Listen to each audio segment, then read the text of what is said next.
세금 계산서 한 건 때문에 이제 밤잠을 못 주무시는 분들이 계시다고 해요. 네네. 예, 어떤 이유일까요? 어떤 이유냐면 이제 세금 계산서는 이제 쌍방 간에 서로 주고받는 부분이다 보니까 내가 세금 계산서를 끊어준 업체 아니면 내가 세금 계산서를 받은 업체 이런 업체들이 문제가 돼서 나까지 인제 뭐 과세 자료 안내문을 받는다거나 세무조사 통지서를 받는 경우가 생기실 수가 있는데 그런 경우에는 사실상 그냥 세금 부과로만 끝나는 게 아니라 어떤 형사적인 처벌까지도 받을 가능성이 있기 때문에 더 걱정을 크게 하시는 상황이 되시는 것 같아요. 그래서 오늘은 네. 바로 이제 소위 말씀드려서 이렇게 오해를 받았을 때 네. 아니면 이렇게 생각이 들었을 때 네. 어떻게 대처를 해야 되는지 얘기를 좀 여쭤보고 싶어요. 네. 국세청에서 자료상으로 의심을 하는 경우는 어떤 경우인가요? 네.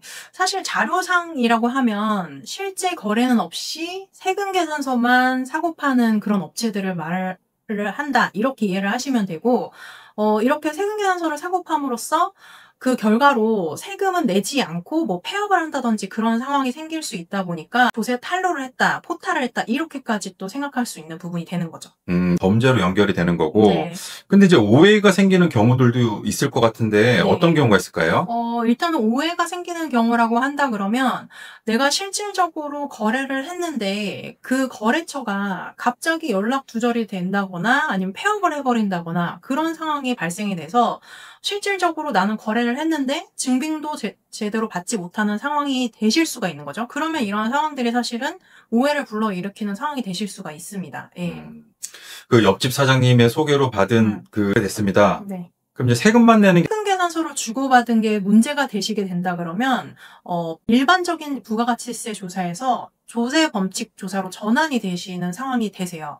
조세 범칙 조사로 전환이 된다는 거는 조세범 처벌법에 의해서 처벌을 받는다. 이렇게 이해를 하시면 되는데 이거는 사실 뭐 벌금형으로도 끝날 수 있지만 어떤 징역형까지도 될 수 있는 부분이다 보니까 사실 굉장히 중요한 사안이라고 보셔야 됩니다. 예. 근데 사실 이런 유혹이 많습니다. 네. 알기로는 뭐 네이버 밴드에도 있고요. 네. 텔레그램도 있고, 뭐 틱톡에도 있고 이런 것들이 많다라고 하는데 이런 유혹에 빠지시면 절대 안 된다고 좀 생각이 들고요. 네. 그리고 이렇게 문제가 됐을 때 본인이 이제 문제가 크다는 걸 인지를 했잖아요. 네. 그러다 보니까 이제 아는 사람을 찾아요. 네. 전관을 찾는단 말이죠. 어떻게 생각하시나요? 일단은 아는 분, 정관 이런 부분을 찾는 부분은 굉장히 좀 자료상으로 인해서 아니면 세금 계산서를 뭐 잘못 발급하고 수취한 것에 대해서 조사를 받는 상황이 된다 그러면 어떤 전문적으로 이 일을 진행해서 소명을 해 주실 수 있는 세무사님을 찾는 게 중요한